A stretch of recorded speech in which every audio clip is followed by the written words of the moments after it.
Boxing this week 91. It's a pretty slow week, so it's going to be a small episode. No, it's not. We've got some huge fights, huge matches today. I know, it's crazy. Don't worry, guys. Stay around.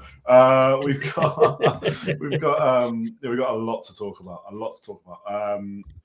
going to rattle through some of the smaller stuff because it's just there's too much. I am reading this as well. Dimitri Bivol's WBO world title is not on the line against Michael Eifert due to Russia's ongoing invasion of Ukraine. The fight is in Russia, hence why they're not allowing it. I think that's fair play. Ben Whittaker returns on the Jaron Ennis undercard versus 27-2 Richard Rivera, who I'm sure we'll be talking about that a lot more in future. We would speak about it this week, but there's too much. Zuffa announced Zuffa 7, their 7th event, which is in Bournemouth, headlined by Chris Billam-Smith, their latest signing, against Riziki, which is an okay fight from what we can see. Sky Nicholson wins every single round against Turner on last night, actually, that was. And Teru Moana with probably one of the most brutal knockouts I've seen, definitely this year. But the guy is literally paralyzed and shaking on the floor, which I don't want to see. His head was in between the ropes. Yeah.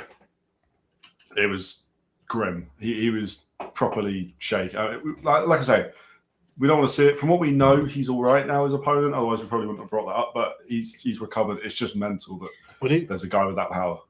This is the thing, right? It's like everyone wants to do. What is that, a beer, Connor? It's alcohol free, so it's calm. Thursday night, alcohol free beer for Connor. We're here. Yeah, man. Weekday. Nice. What people have got to remember is with this sport and how dangerous it is, like there's a trend that people want to box. And all I just say to everyone is be careful, know what you're getting yourself into, because that is the brutal side to boxing. That knockout was ridiculous. And if it wasn't for copyright, we'd be showing it right now, but they just don't like us doing that, so we're not even going to risk it. Wayno, we will get to your question in literally 10 seconds because the rest of these are not too much. Dalton Smith versus Puello is off after Smith's injury. The card will stay on, but with Galal Yafai's world title attempt as the headline. Adam Azim versus Claggett has been announced for 30th of May, BBC. If we had more time, we would talk about that. Yeah, I'll just leave it by saying scrap that fight. When is him and Dalton Smith fighting? Yeah, it feels like timing-wise that works out. I've had enough. Jarrell Miller beat Lenier Pero, which we kind of thought would happen, but Jarrell Miller, by the way, threw over 1,000 punches in the fight. He looked slimmer. He looked slimmer. I said he looked really good after, because we spoke about it on last week's show. Day, the weigh-in happened day after our show where we were saying we thought it was going to come in quite big. Turns out we was wrong. I've never seen him look that slim. Worked in his favor. Could be a dangerous heavyweight or a dangerous fight for a lot of heavyweights if he takes his fights more seriously and comes in a condition like that again. Definitely. I mean, he's kind of calling everyone out, but he threw over 1,000 punches. Almost looked too good with those 1,000. Yeah, well, that's the problem with Jarrell Miller. There's always going to be that, whether or not the baby has got some new formula. Almost looked too good with 1,000 punches. You're not wrong. You're not wrong, but until otherwise, he's done well. Yeah, I wouldn't be surprised, I'll be honest. But he did for right now, he's innocent, so we'll give him credit. And then we got Canelo Alvarez, who did a biological age test, and I'm going to read this out because it's just mental. It's ridiculous. So his biological age is revealed to be 26. He's 35 years old, right? So that in itself is pretty impressive. He has no brain issues. He's had 70 professional fights and he has zero issue with his brain, to the point where he and 2 other people are the best results that this company's ever had, which includes the bloke who looks a bit like a vampire, who's a multi-millionaire who spends $2 million a year trying to reverse his age, who we've all seen on Instagram. He's absolutely mental. He has blood transfusions every week, all that kind of stuff. And Canelo has the same. Canelo has the same biological, same health as this bloke who spends that much trying to be healthy. It's nuts. We're chucking Connor. It's mad, but I will say one thing to the vampire what blood transfusions is that geezer having? That is a conversation for the conspiracy podcast. But I'll leave that with you. Canelo, on the other hand, yeah, ridiculous. Over 70 professional fights. Look at his amateur record and what he has done in the sport to come out with 0 brain injuries. That has got to be a middle finger to everybody that says combat sport shouldn't be taught in schools. Yes, there is risks, but there's risks to playing football. There's risks to playing basketball. There's risks to everything. Yeah. But you know, the amazing results. But it just does go to show you, though. You know, Canelo has been hit. Obviously, we saw that in the Terence Crawford fight. He was hit a lot by Terence Crawford. But over his career, he's always, you know, bar a couple of fights, Triple G, Mayweather, Dimitri Bivol, Terence, I would say, where he took a lot of damage in those fights. He's always kind of been on the offensive, giving out those shots. So he has had a career where he's been more sort of on the victories rather than the losses or the damage, should we say. And that is also another proof to say is the art of hit and don't get hit. Yeah, I'm sure Floyd Mayweather would have pretty incredible results as well for his age and 50 professional fights. But like, it's impressive for a guy with Canelo, because Canelo is not the defensive kind of god that Mayweather is. But anyway, right, Wayno, we're going to start with this. We were going to start with Anthony Joshua, but we'll leave that till the end. Huge 2 fights on the weekend. Yeah, huge 2 cards on the weekend. Which one of the 2 are we looking more? Oh, are we more looking forward to? Oh my god, I can't read. It's got to be Naoya Inoue versus Junto Nakatani for me. I've got to be honest. Do you know what it is? I'll be honest with you. You see, with boxing over there, it's got to be the only part of the world, honestly, where I can watch a card, and obviously you know the big hitters in the division, the big fighters. Give me a novice card in the Tokyo Dome, I will watch every single fight. Yeah. Mate, it's a dream of mine. That's a bucket list thing. Bucket list thing to go Tokyo Dome and watch. Just watch boxing. But yeah, we got it. We are now going to advertise that we, as Hooked Casuals, could achieve this with you. We could bring you media coverage. All we need is a sponsor, and we're there. Hell yeah. We get a sponsor. We're going Japan straight away. No Inoue Fight Night. We'll bring it. Oh my god! Oh, I'm getting to. Anyway, look, that would be sick. But right this weekend, Naoya Inoue versus Junto Nakatani, 32-0 versus 32-0. We know who the better fighter is, and we know who's got the better resume, which is Naoya Inoue. I think comfortably. Before their last performances, I had it as a 50-50 fight. I said this. We done a live stream when Inoue and Nakatani fought, and Nakatani was in a really tough fight. But I think in that fight he was made to look human. Inoue, on the other hand, just solidified how much of an absolute god that he is in boxing, just in his ability. And that was the difference between the 2 on the night. And I said afterwards on that live stream, so I'm not going to change my opinion now because I'll be backtracking. If I'm going off their last performances, Naoya Inoue will beat Nakatani, and it will be more comfortable than some of you think. I honestly think that's my opinion. Yeah, I think he might stop Nakatani. I don't think Inoue will lose a fight until he retires. There is there is certain fighters that come along, and Usyk's one of them. Yeah, Usyk's another one.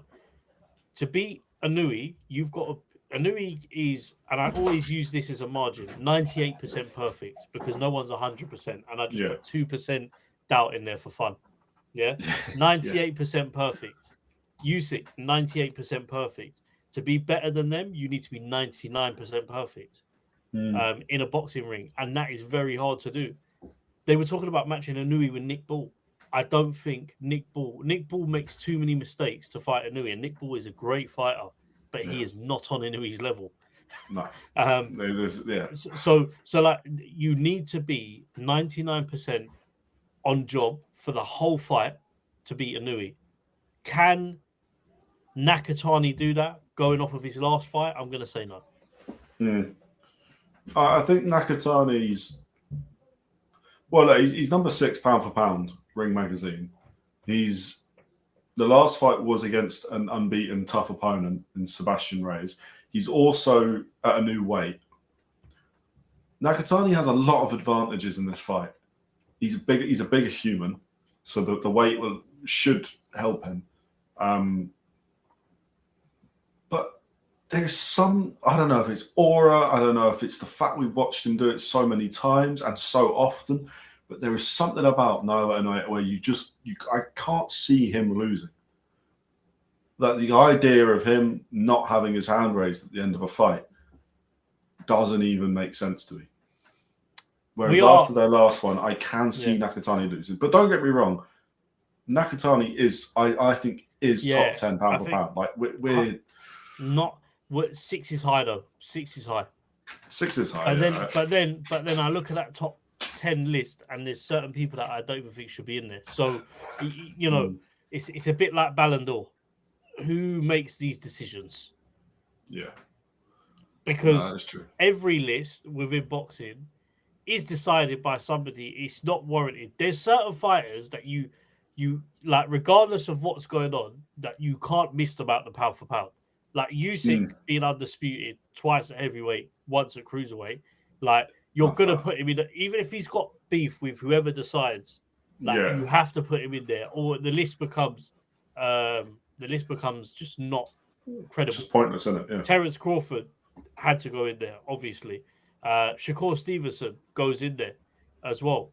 But my point being is there's certain fighters, they're chucked in there, and I could probably replace them and take them out of other fighters. So, I think maybe below 6 and below is up for discussion. That's just my opinion. Yeah. We think it's stoppage or point. I mean, first of all, let's actually, who do you think's winning? I mean, I know we've kind of said, but we're both Naoya Inoue is going to win, right? It's going to be a stoppage. We are also, to mention to you guys, I am going live for this on Saturday. Connor will be there in spirit, but Connor will be in the comments. Connor will be in the comments. I know Connor will be somewhere. He'll drop a comment in. I'll comment. But I will be streaming the co-main event. So I'll stream a couple of the fights, but probably main card and up, just because of timing wise. So we'll be live but the minimum, like what we can guarantee is we will be live for Inoue and Nakatani. Yeah, that is what I can guarantee, and I will be live for the co-main event. And I'll try to be live for as much as possible as I can for you guys. Yeah. It will be a watch along, just to advertise to people. We are not streaming boxing. That would be piracy. But we do get asked it all the time. And I don't know what the piracy laws are in the country that the person's asking from. But here, big no. So we're doing a watch along, innit, Connor? Yeah, we don't show the fight, listen, sadly. Inoue stoppage. Yeah, same. I think so. That all points, but the problem is Nakatani's never been hit like he's going to get hit.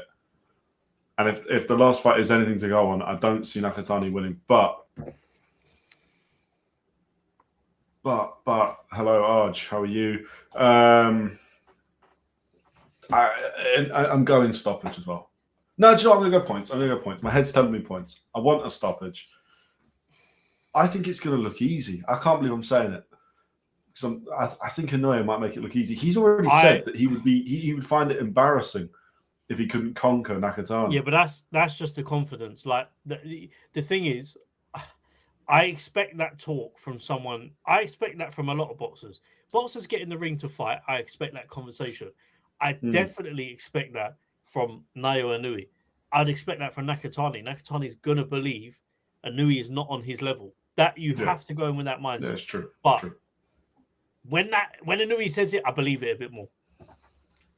Yeah. Mate, he's incredible.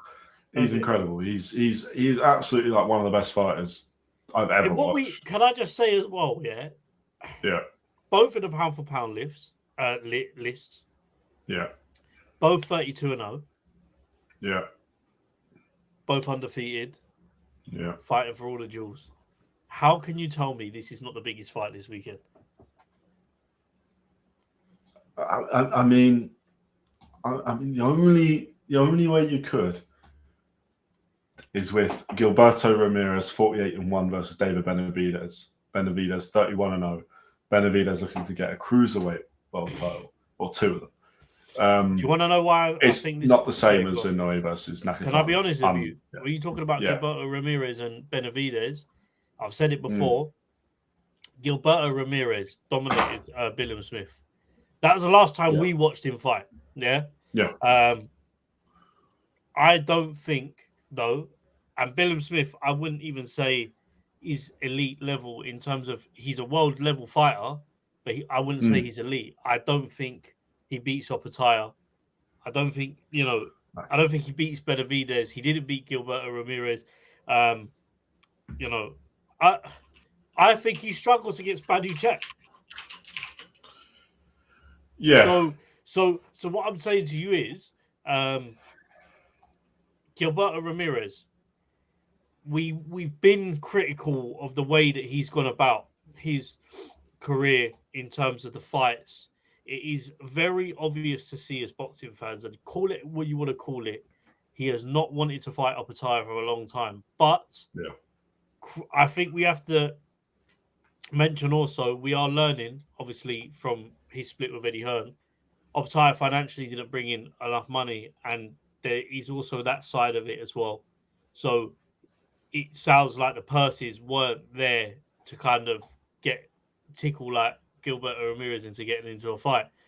This is Cinco de Mayo, Mexico. It's big.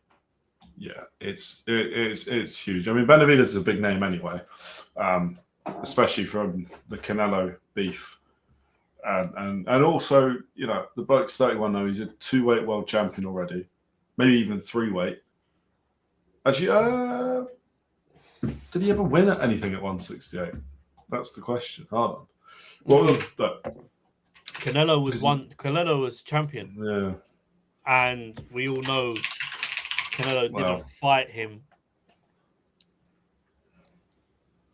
Oh no! So before Canelo moved up to 168, Benavidez he was a 2-time, but he lost it from missing weight all the time. So okay, fine. But look, Benavidez is a 2-weight world champ. He's going from super middle all the way up to cruiserweight,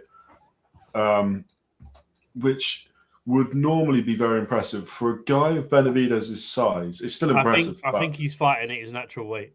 Yeah, this does feel more natural. I can't ever see him coming back down. I think it was more impressive that he made super middleweight. But then technically, clearly he didn't, because then he stopped. He get his stripped.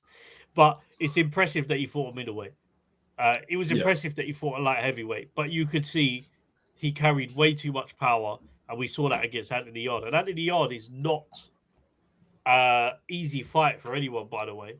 Not an easy fight. No. What he done to Anthony Yarde in that fight was broken down. The only other person that I've seen do that to Anthony Yarde is Beterbiev. Yeah, and I'd argue Benavidez potentially did it better. Benavidez said he would come up to heavyweight when he's ready. Honestly, it makes sense. The bloke's 6'3.5", 6'4". He's a unit. We're talking about Bivol fights because it makes sense, because Benavidez beats Gilberto Ramirez. Zerdo's only been beaten once, and that's by Bivol, who won every round against him. Benavidez cannot drop 25 pounds. If Benavidez goes, the thing is with Benavidez, we're looking at it like this: as he's putting more weight on, he's looking more comfortable. That is a big problem. We're talking about a guy who fought at super middleweight, he's gone up to light heavyweight, he's now at cruiserweight. Every time he's putting weight on, at some point, we as boxing fans and analysts will look at it and go, he looks a bit slow or way too heavy coming in. Here's the problem. Yeah. Every time Benavidez is putting weight on, he looks better. So Yeah. God forbid he goes up to heavyweight. What a time though to go up to heavyweight, because I do think right now, and this is with the departures of the Usyks, Joshua's, Furies, I think the heavyweight division will be very exciting again in the next couple of years. Yeah.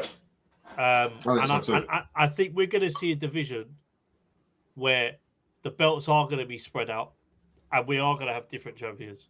Yeah, I think so. So listen, look, Benavidez at heavyweight, Benavidez v Moses Atama. We might see that one day. I do think that Benavidez versus Wardley would be cracking. I mean, yeah, that. I think Benavidez beats him. Oh, I don't think so. I don't think so at all. Do you want to know? Can I be honest with you? Yeah, of course. If we're talking about Benavidez at heavyweight, yeah, and we're talking about boxing ability to Wardley, elite. We're talking about experience to Wardley, elite. Yeah, and I know we say this with Wardley all the time, and we seem to be in a circle of covering Wardley fights, saying he's going to lose. Wardley knocks him out. This is what happens on our stream. Yeah. So every time. Real recognize real. Wardley has done very well, and he deserves to be where he is. He has a chin, yes, Sergeant. He does not get tired. However, here's the problem. If Benavidez goes up to heavyweight and he punches like he did against Anthony Yarde, that is a big problem. That is a big problem. That if he does it at cruiserweight, if I see the same Benavidez I saw like heavyweight at cruiserweight, that is a big problem. Yeah, I agree. V Benavidez. Wardley beats Benavidez at heavyweight. Yeah, that's a whole lot of weight. Benavidez. That's a more realistic fight. That's the fight I'd rather see. I had a massive interest in seeing Benavidez versus a Bivol or versus a Beterbiev, but with Benavidez up to cruiserweight, I can't see him ever coming down. He has always looked like he should have had more weight on him, and as you say, the more he goes up, the better he seems to get. So I can't see him coming back down. But Fabio Wardley is. He sits around 240 pounds for fights when he weighs in. He probably walks in around 240, 245. That's a crazy amount of weight he would have over Benavidez. He's also taller by quite a bit. Hits harder. But yeah, what happens if Benavidez can't handle Wardley? Slower in aggression. The guy was fighting at 175, full of short people. We're gonna see a cruiserweight though. Yeah, we'll see it. We'll see him. We're gonna see at cruiserweight, because this is what's gonna happen. At cruiserweight, he's got to fight bigger fighters. If he wins a world title on Saturday, on the week against Gilberto Ramirez, he's got to be fighting bigger fighters. At that point, then the issue you've got is what happens if Benavidez can't handle Wardley's slower aggression or power instead of slower? Power, yeah. No. There is a chance of that. But, the thing is, I think naturally he fits more because, you look at Benavidez, even growing up, there's like videos of him on YouTube, documentaries about just how much weight he had to lose to box. So we know naturally he's not what he is now. I mean, if he stopped boxing and decided to balloon up, he could. He's got that kind of metabolism. So I think he's able to put on the weight to fight a heavyweight. But there is this question of power. But it's whether or not he would perform. I think that's the interesting thing. Whether or not Wardley would hit him. That's the other thing as well. The one thing you can count on is Wardley hitting him. I think that's the one thing that's for sure. I think if Wardley hits him, we're going to see. But what I'm saying to you is, let's take his elite experience into consideration, his elite boxing experience. And I know we say this all the time with opponents against Wardley, but it just never seems to come to fruition and Wardley knocks him out. But Benavidez is more elite than Hoodie. He's more elite than Fraser Clark. Yeah, he is. So it is a different parameter. I mean, he's more elite. He's more elite. Yeah, that's the thing. He's more elite than everyone that Wardley has fought, and to an extent, other than maybe Usyk, Benavidez has probably got a shout at being more elite than anyone Wardley will fight. But at heavyweight, it's a different thing. Look, let's go back to the fight that is happening, which is Ramirez and Benavidez. I think Arj has made a good point about the fact that Benavidez has been fighting smaller people pretty much his whole career. Yeah. Anthony Yard is probably the biggest, and Anthony Yard was still pretty small in comparison to Benavidez.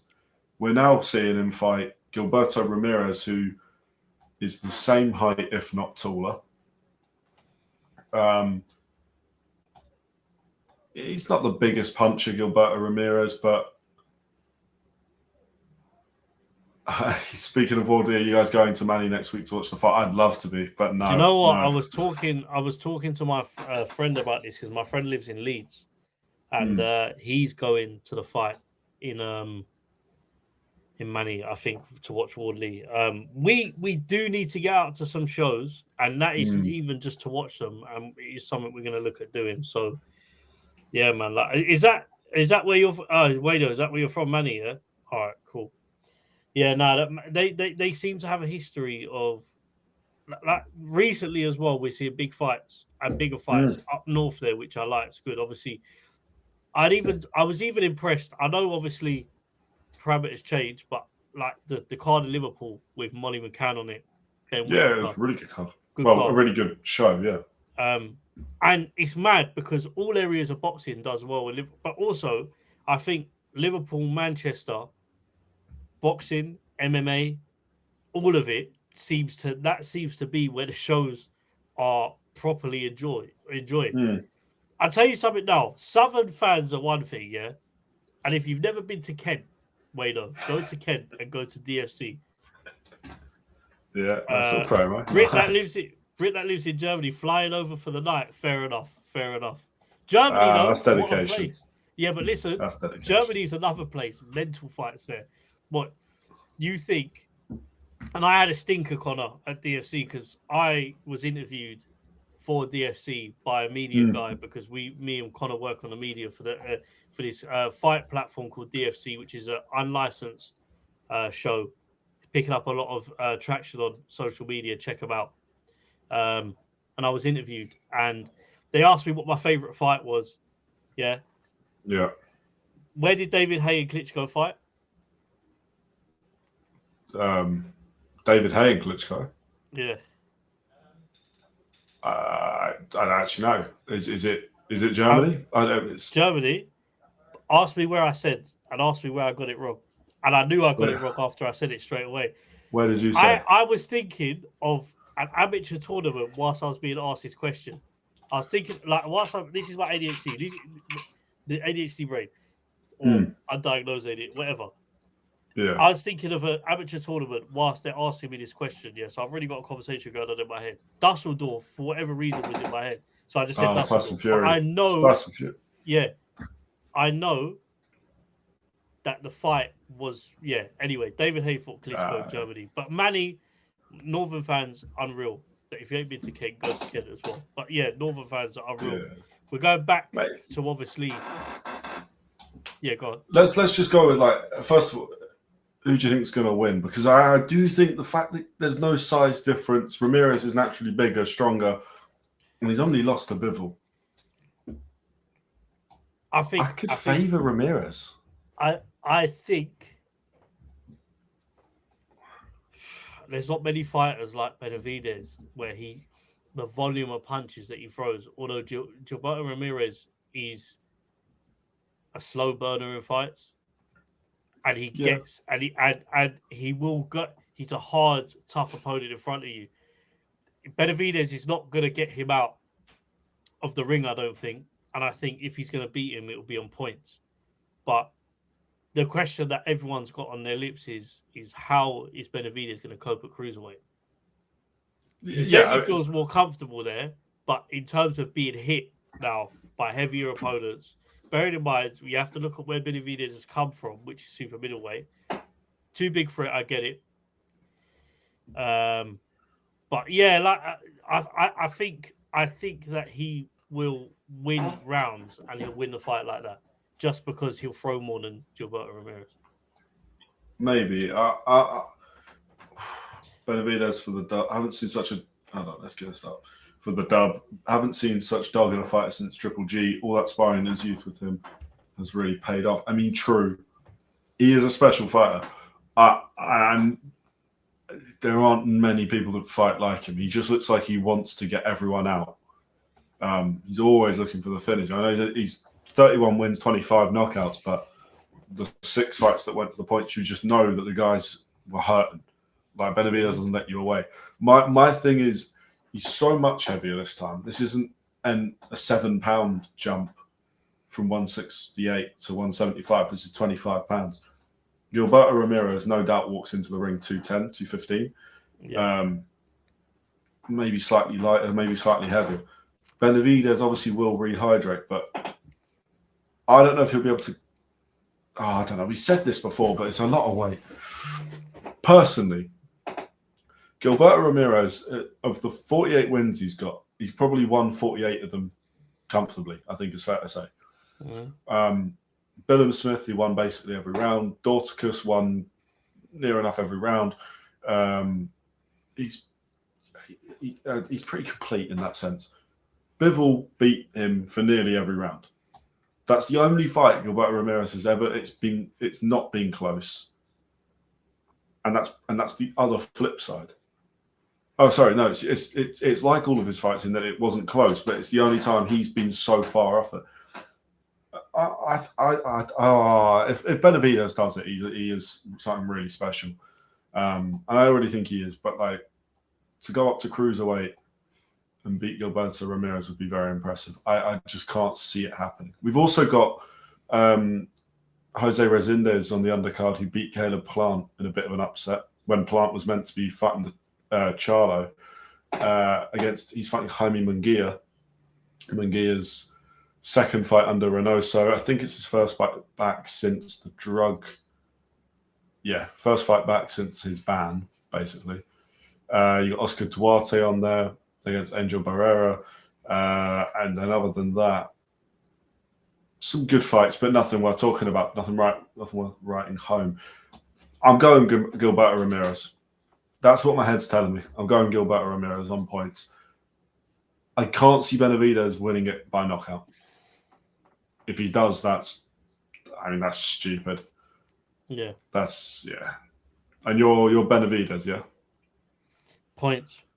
Benavidez on points. Okay. Let me know what you guys think in the comments as well. Yeah, I was going to say. I know people are saying Benavidez W or Gilbert, but how do you see them winning? Let us know. We'll read them out. Whilst we wait for the few comments to come in, let's talk about what we really want to talk about. I mean, the fights this weekend are brilliant, but Anthony Joshua's back. First of all, let's talk about that against Kristian Prenga. We're going to first talk about Anthony Joshua versus Kristian Prenga. We're going to get onto the big bit in a second. Kristian Prenga very quickly. Albanian fighter, 20-1. 20 wins by knockout. Good fight. Yeah. I obviously, because of our love for boxing, naturally you scroll through the comments of what people say, and Arjun, I'll get to that in a minute because I think this is going to lead to what I'm saying. He is a solid. That fight is a better warm up than Tyson Fury had against Makhmudov. I'm just going to leave that one there. Oh no. No, I think so. I gotta disagree. Okay, we're talking about in terms of form.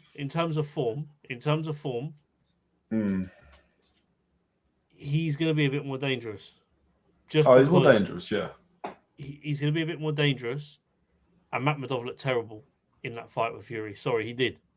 I agree. But Makhmudov's been in there with the best.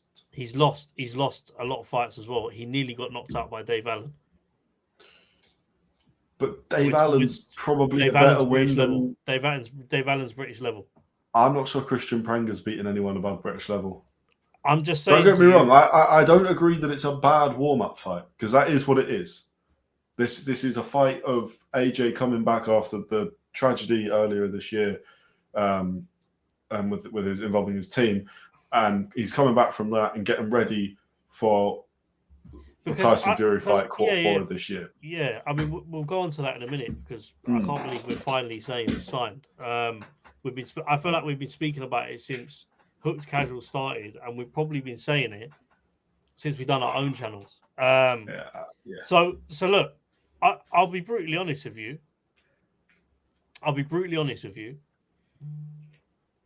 People have to remember when Joshua had his accident.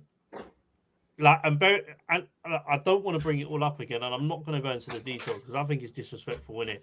I'm just going to say, you know what happened in that accident, you know the casualties in that accident, you know the kind of accident it was. So Joshua would have been hurt from that accident.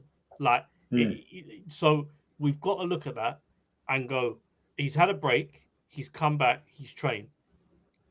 Credit where credit's due to Joshua. He always keeps himself in a decent standard of shape. I think, anyway, to just as an athlete. I say it all the time. There is a difference between being, like you say, just an athlete and getting to an elite level where you're able to then step into the ring again. That takes a bit more time. He's got this fight, and he'll get in the ring. He'll fight. I think he'll win. I think that's a given just because of his ability, which I believe in. And I think this will be a test that he'll go past with flying colours. Yeah. We go on to Tyson Fury and Joshua, which has been announced, Connor. Yeah. Eddie Hearner's confirmed it. Turkey's confirmed it. Because the big one is, Frank Warren would have confirmed that a long time ago. We was waiting for Eddie to come out and share it because that was the big one. But I'm going to say something now. Connor is very much Team Fury, yeah? And he has been for a long time. You have been Team Fury. You think Fury's better than Joshua? No. You've definitely said that on a live. No, I've not. But I got. We'll pull up VAR. Hold on now. I've got AJ gloves right here. I'm an Anthony Joshua fan. Do not. I know you're an Anthony Joshua fan, but I get it. But at one don't point, get me wrong. I think Fury's peak is potentially better than AJ's, but AJ's resume. That's what I was saying. Yeah. No. That's what I was saying. Not in terms of the resumes, in terms of the fight. But can I tell you something now? If these two fight now, this is going to end badly for Fury. Yeah. This is going to end badly for Fury. I don't want to hear it from anyone. No. We do want to hear it from everyone. But what I'm trying to say is... trying to mix it with retention. I don't want to hear it. What I'm trying to say is I don't want to hear it, but I do want to hear it. So comment. Joshua beats Fury and he knocks him out. As my prediction right now, it's going to go in a reel and it will go out this week. Yeah. Joshua will knock out Fury. I agree. And I don't want to hear people say the fight's 10 years too late. They're both the same age. I don't care that Fury... Listen, the point I've made for years is Joshua has always kept himself in a better physical condition than Fury. Yeah? Which is why I think as well that he's able to... Out of these two, if anyone's going to go on and try to win a world title again, Joshua has more chance of doing it than Fury. Fury looked terrible against Makhmudov, but I've said it all the time. I don't think 10 years ago Fury beats Joshua. I think Styles. Yeah, I agree. I've always said I think AJ would beat Fury, but let's answer this. You have to be at Wembley. If you can go, you got to go to Wembley. I mean, this is a tough one for us because, okay, basically, my partner has already said she wants to go to Wembley to watch this. So, here's the problem. This is a massive fight for us to do a watch along to as well. So I'm torn. It's on Netflix. Okay, looks like we're not. We ain't getting any views. We're going to Wembley. Netflix. Exactly. You got to go Wembley. Don't get me wrong. I love watching boxing on the sofa at home. You know, get a little takeaway and that kind of thing. But certain fights, you got to be there. I was there for AJ Dubois. That was mental. I was there even close at to AJ AJ and Fury. Klitschko at Wembley. See, we're talking that, but better. I was sitting in Club Wembley seats because I got them through work. I didn't pay for them. You're there for free as Not well. a chance. I was there for free. Yeah, it was great. So, little story to this. At work, we had a contractor who had Club Wembley seats. Gave the tickets to our branch. My boss knew how much of a boxing fan I was. He gave me the ticket. Me and my older brother went to watch AJ and Klitschko at Wembley. When AJ knocked Klitschko out, yeah, I'm going to say something to you now. Club Wembley, if you've ever been to Wembley Stadium, you've got like a shelter above you, really. So technically, like speaking of shelter, so that I've watched drinks fly, and I'm not talking one. I'm talking about 100 drinks fly, hitting people below me. Like that is what happened when Joshua knocked Klitschko out. Yes, would I love to go to Wembley again? Yeah, I've been on the opposite end of an experience where I went to watch Tyson Fury and Dillian White at Wembley, and I was massively disappointed. But yeah, Klitschko, Joshua at Wembley is one of the best fights I've ever watched live.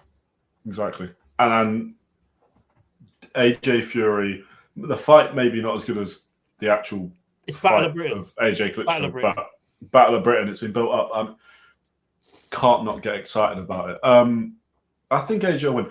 I do think Magomedov is a better win though than Kristian Prenga. Kristian Prenga is good. If we look at his resume though, I don't care about the fact we've not heard of him. I don't care about that. How many times have you not heard of someone that ends up they're really good? That Terence Crawford was unheard of for quite a while. Terence Crawford was a step-in fight to when he got noticed, and he was put in the ring as a last-minute opponent. This is when the proper streak started, where they started noticing him. He was put in. They said fighters were saying, "Don't think you're going to beat him. Just go in there, just like learn." Fast forward now. Yeah, you don't. Not do that, saying but this is Prenga's the same. But no, we're not saying that. But what we are saying is that unheard of doesn't equal bad. His resume, it's mixed. He wins a lot of fights early. In fact, other than when he's lost, he's not. The most he's ever gone is 6 rounds. That would suggest as well, though, like you want a dangerous opponent. You go 2 ways with this kind of fight. A warm-up fight, you can get a durable opponent in who is going to give you rounds.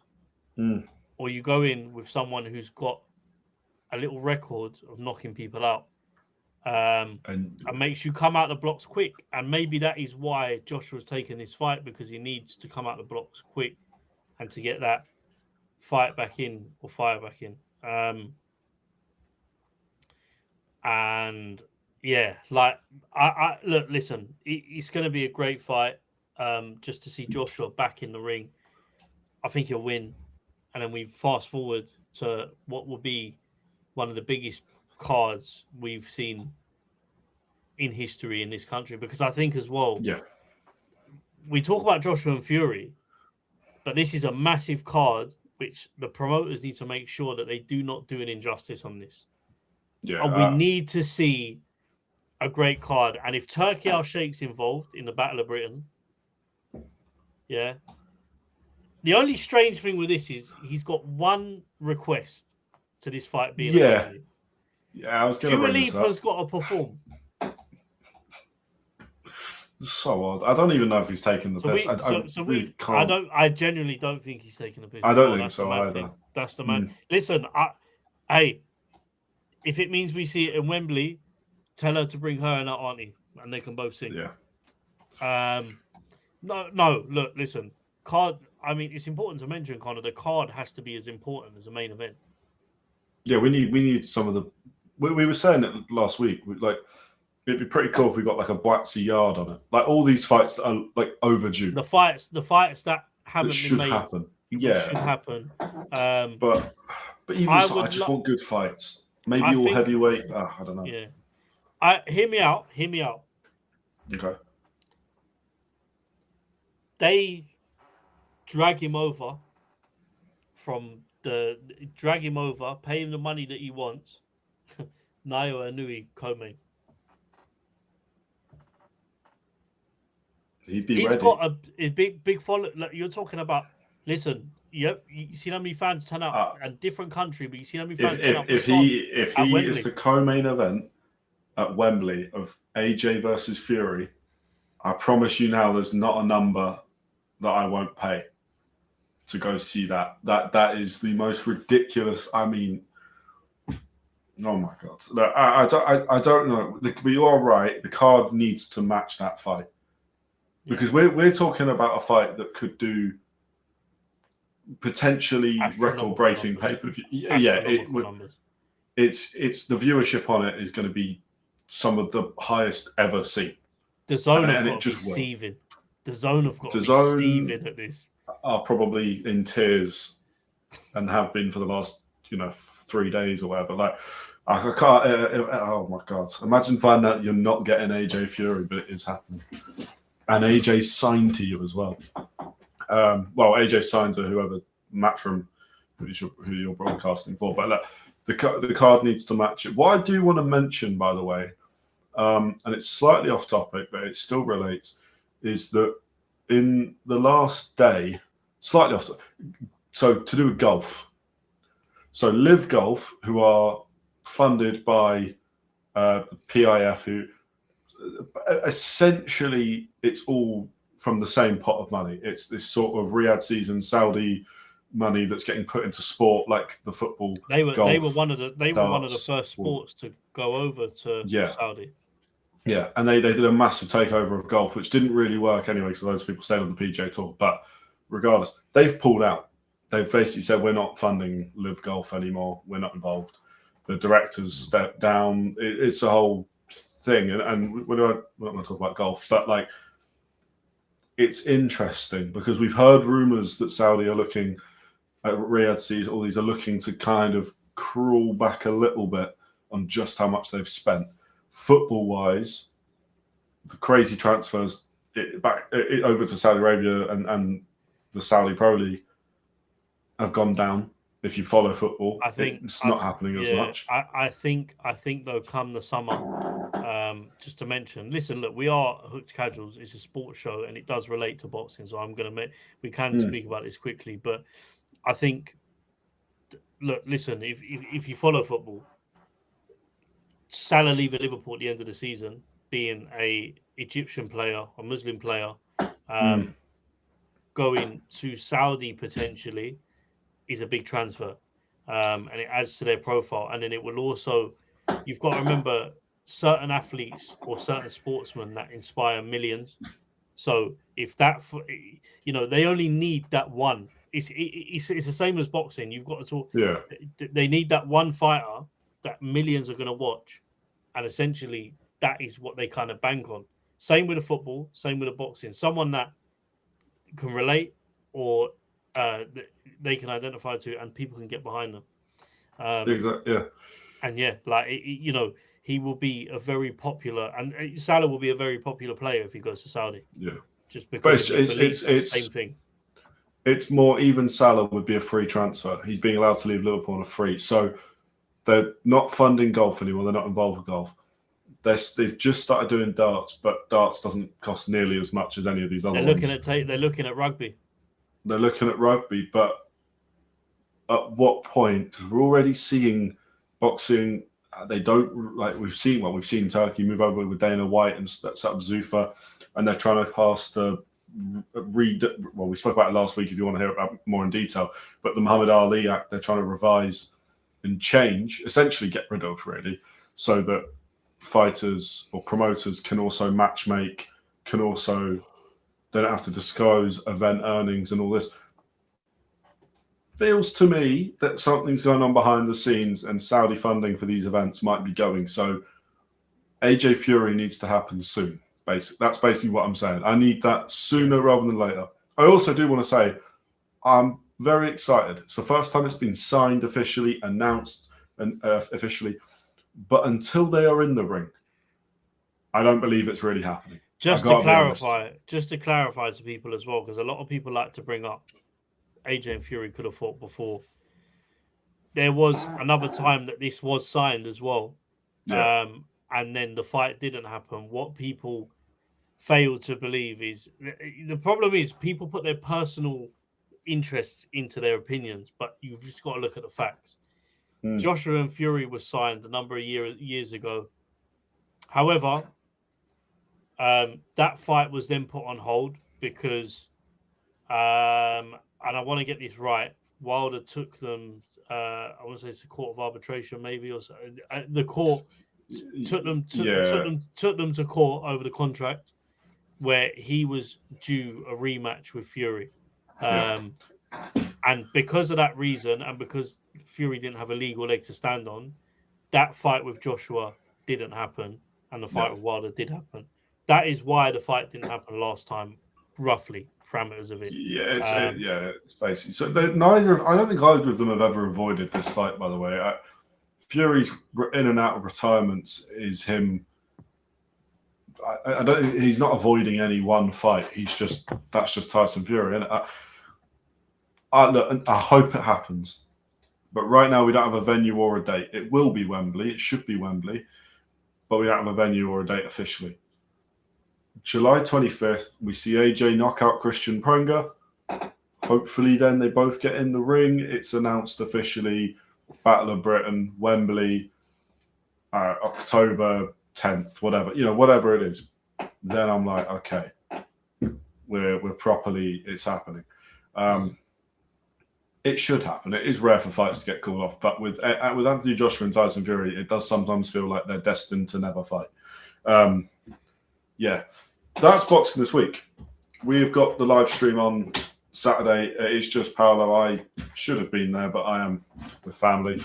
I will be in the comments, but it's Paolo. Paolo is streaming the main event, at least. I mean, the other fights are good. Takuma Inoue. After that, it is more catered to the Eastern audience and who they know. We don't know as many of them.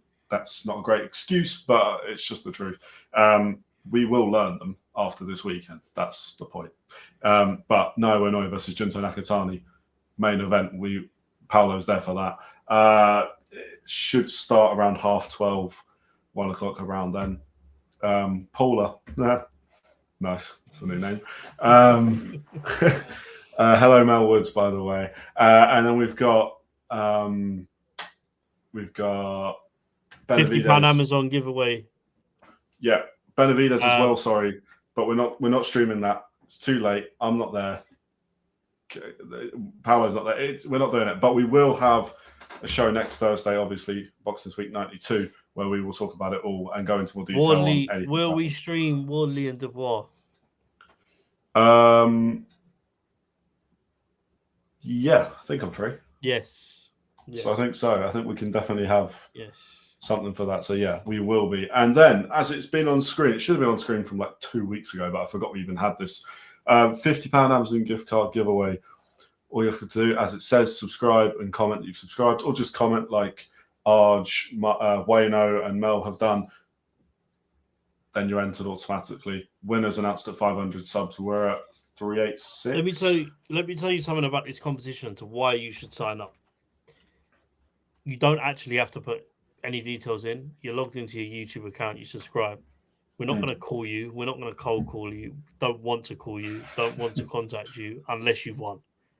Yeah. Or we will speak to you, but we want to speak to you about boxing. We don't want to speak to you and hassle you about a competition.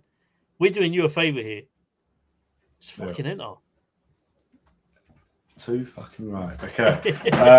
But yeah, like and subscribe, of course, anyway.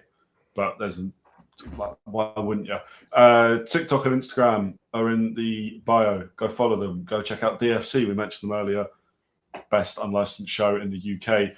Me and Connor are there every time. Do you know what? Yeah. One day, not meet and greet. One day, we are there every show. By the way, if you are ever in Kent, Maidstone, the next show is on the 28th of June. Yeah. It's a Sunday. It's in Maidstone. There are hotels close by if you are travelling from afar. Costa del Travel Lodge, Costa del Premier Inn, in Costa del Maidstone. Can't guarantee sunny weather. can't guarantee great views, but what I can guarantee is real fans, real fights. Can't guarantee great views is so Yeah, sad, I mean, like but you're true. looking at onto Maidstone. Come on, but great views, great fights. No, I'm joking. What Maidstone will give you on a Sunday is mental fight fans. Yeah. In Kent, I've never seen anything like it. 28th of June, be there. DFC 12, all or nothing. Me and Connor are normally ringside filming mad moments. If you go onto the social media, have a look at all of the reels, knockouts and stuff like that. That's us. Yeah. So yeah, check it out. But yeah, we'll put something in the description about them. But go check them out anyway. You can just search DFC on Instagram or pretty much anywhere. Yeah, so Paolo will see you Saturday. I will see you Thursday. Thank you for watching and goodbye. Oh, Paolo, anything to say to the lovely people at home? Nearly Like, forgot. share, and subscribe. Do it. Be there. Just comment, like, follow us. We thank everyone that is joining and locking into these every week.